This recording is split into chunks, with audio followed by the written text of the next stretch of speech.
Hello and welcome to another video. No, your eyes are not deceiving you. This is actually a video about a game. Not just any game. This is Atari 50, which is a kind of a museum of all things Atari, released recently as of November 2022 for the Xbox Series X and the PS5 and everything else that it's available on.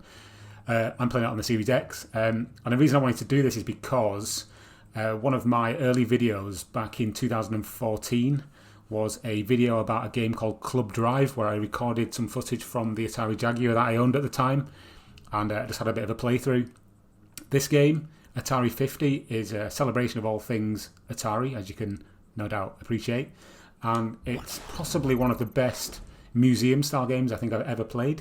It goes all the way back to the beginning of Atari, the origins of the organisation, and one of the best things is that it does actually have a host of different games from throughout the ages of Atari, all the way from the beginnings as an arcade system developer through to the consoles, PCs, and then into the 1990s. And that's kind of what I'm interested in here in this video, because it does actually feature quite a few, well, about 8 or 9 Atari Jaguar games, one of which is Club Drive.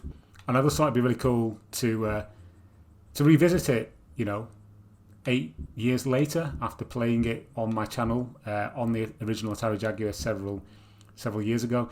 I did have an Atari Jaguar back in the 90s. I got rid of it after some time and got a Sega Saturn, and then I kind of got back into the system in about 2012 when you could kind of buy the games relatively cheaply. The retro explosion hadn't really happened yet at that point, and I went back through the library and started rebuying all of my old games. I will put a picture in here of the collection that I actually amassed. Club Drive, again, was one of those games, and that's when I recorded that gameplay video from 2014. So we're going to jump into this and have a look and see how it handles and holds up on the Xbox Series X. So before we do that, let's have a quick look at the box. You might not be familiar with this game. It's not one that I'm guessing a lot of people have ever played or even paid any mind to. But essentially, it's a really early take on 3D racing games where you could kind of wander around an open world, a semi-open world. It's actually quite difficult to play because it's mainly flat textured polygons or flat untextured polygons. So it can get quite difficult to tell you where you are and what you're doing. But it's got a certain charm about it, and there is actually one of the best things I've ever seen in any game ever, which is a huge polygonal cat that just kind of slides around the carpet, and we will take a look at that in this video. So stay tuned, folks. It's all to come. All right, so let's actually play the game. Yeah, semi-open world driving game, Club Drive. Let's players cruise down Highway 64 and embark on a 3D racing adventure right out of the 21st century. That's debatable.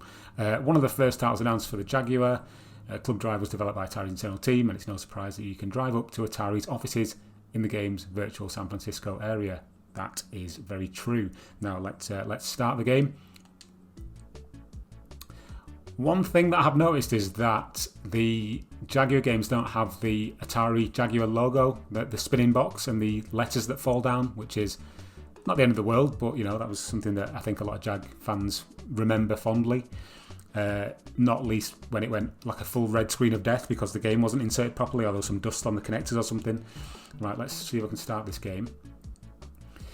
Okay, so this is your rather obtuse looking menu. Right, so the first time I did this video, it was a playthrough of the San Francisco level. So let's see if I can replicate that here in 2022. Let's have a look. Collect, no. Racing, that was it. So it's a one-player race, and the world was not the Wild West, not that. Yep, it was San Francisco. And it's not really a race, it's just you against the clock. So you have to start at the San Francisco Golden Gate Bridge, and then you head to the other end of the map and back again. That's it, essentially. So let's do this. Now, obviously the Xbox Series X controller doesn't have a numeric pad like the Jaguar one does, so you can actually access the camera menu using the radial selector using the right analog stick. The controls are quite well mapped, to be honest. Obviously, the Jag didn't have triggers. Well, not on the standard pad. It did on the Pro controller, but not on the standard controller. So it's quite good that they've mapped the controls to the Xbox Series X controller and the PS5 and the Switch and whatever else you want to play on. I'm not liking this camera angle. It's too far. It's too low. So I'm going to go back to the bonnet camera or the internal camera because it's easier. But yes, the familiar landmarks there of San Francisco. There's the triangular building on the left. I can't remember what it's called. I don't live in San Francisco, obviously. Right, let's see if I can remember where to go. So you've got to get to the beach. So there's the sign to the beach. There is actually a tram somewhere on this stage knocking about, and it does sort of pile drive through you if you get near it. So it's best to avoid it.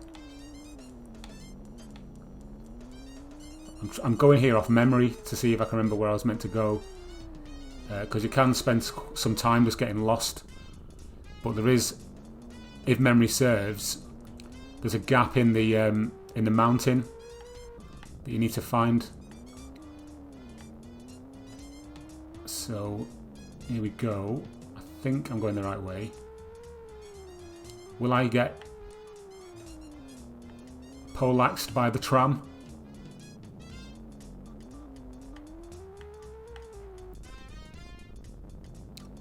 There's a sign. There's a sign to the beach. Right, we're on the right track here. Beach, let's go. As I said, it can be quite difficult to tell where you're going just because of the flat sort of shading. And you can end up flying off the edge of this cliff. And yeah, the world just goes upside down because you can't tell where we're going. But I'll try and stay on the road. I remember on the Jag version, I think if you held one of the trigger buttons, one of the number pad buttons down, you could actually reverse what had just happened. So if you did fly off the cliff, you could kind of reverse yourself back up onto the road. But let's be honest, if you were Sega in the 90s and you saw this on the Jag, you weren't going to be really running scared, were you? Because you know, they had virtual racing and stuff like that. So it's it's not really on the same level, but yeah. They've got the white stripe on the road, just kind of hovering above the road tarmac there. That's a nice touch.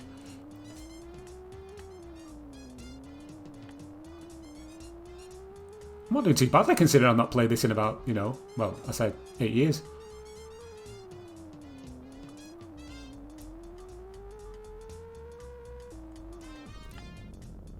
The music is definitely an acquired taste.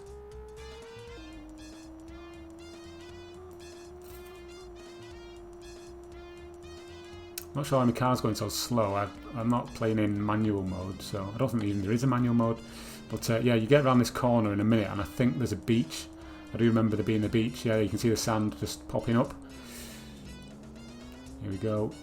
Let's get around this corner. No, don't crash!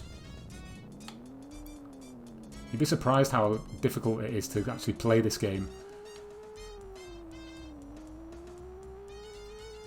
Imagine playing it on the old Jag controller back in the day. It's actually a controller that's not that uncomfortable to hold, to be honest. It looks a bit odd because of how big it is. And it always pops up on worst controller of all time type lists. But those are clearly written by people who've never actually played one, because the Jag controller is actually quite comfortable in the hand just due to the bulk of it and the ergonomic sort of shape of it on the bottom. So yeah, here we are. We're out now on the lush green lawn of San Francisco, which I'm sure is a real place. Basically what you have to do is you have to drive under that sign.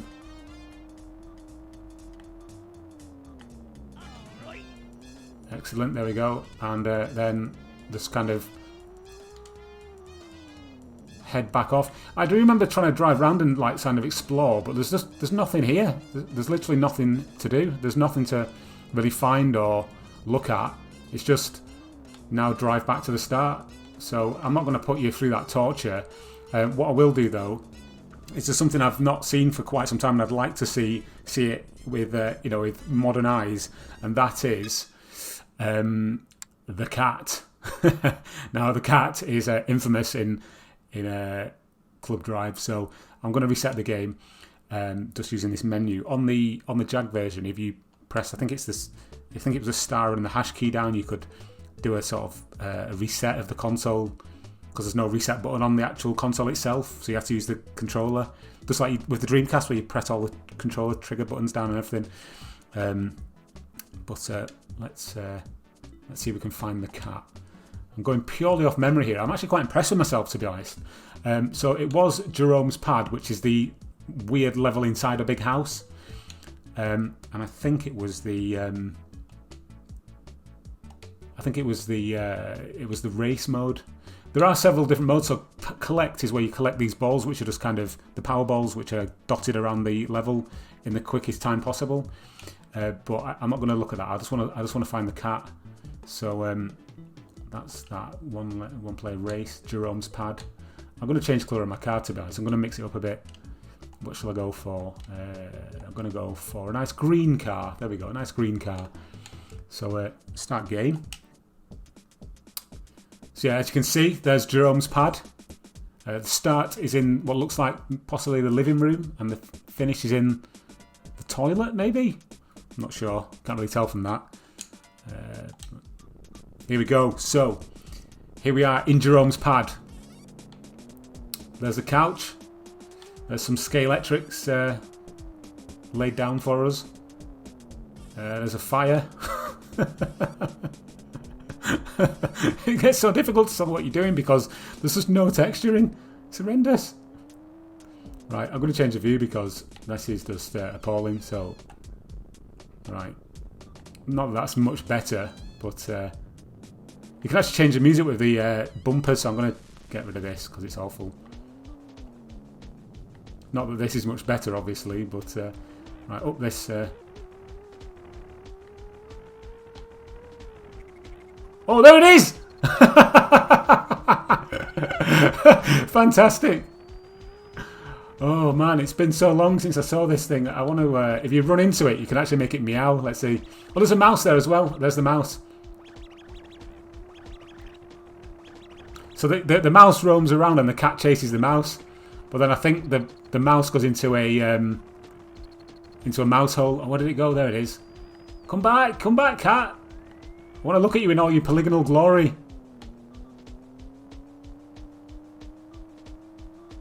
This is the content you came onto YouTube for today, I'm telling you. Right, here we go, listen. Look at that. It's not even got any eyes. This is worth a purchase for this cat alone.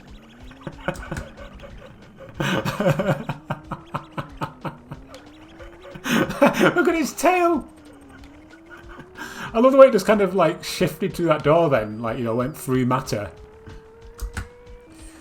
Oh god, so yeah, Club Drive is worth it for the cat alone. Forget everything else, just to find that. So yeah, that's a little bit of Club Drive for you. Before I end this video, I will exit this and just talk a little bit about some of the other games that are on this collection. So we'll quit that, and yes. So let's just back out of here, and if I go to the game library section, it's all very nicely segmented into different eras of Atari. So you do have all the Jaguar games kind of bunched together. So you've got Atari Karts, which is a pretty poor Mario Kart clone. Club Drive, which is the best game ever because it's got a big orange cat that slides around the carpet. Cybermorph is the game made famous obviously by AVGN, and it's you know, Where Did You Learn to Fly? Dino Dudes is a kind of like a Lemmings style game, not a big fan of that. Fight for Life is an absolutely appalling Virtua Fighter clone.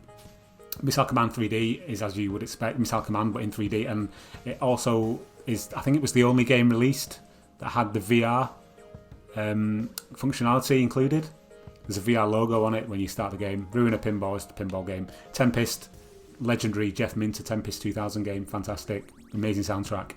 And Trevor McFur in the Crescent Galaxy is a launch game, which is a side-scrolling shmup, but it has no music, so it's really bizarre, but it's very difficult. So yeah, but this was really just a revisit of Club Drive, just because it's a game that has such an indelible mark left upon my psyche for various reasons throughout my childhood and now adulthood.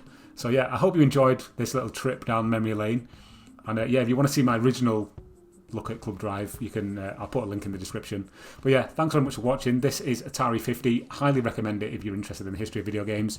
And yeah, thanks for watching.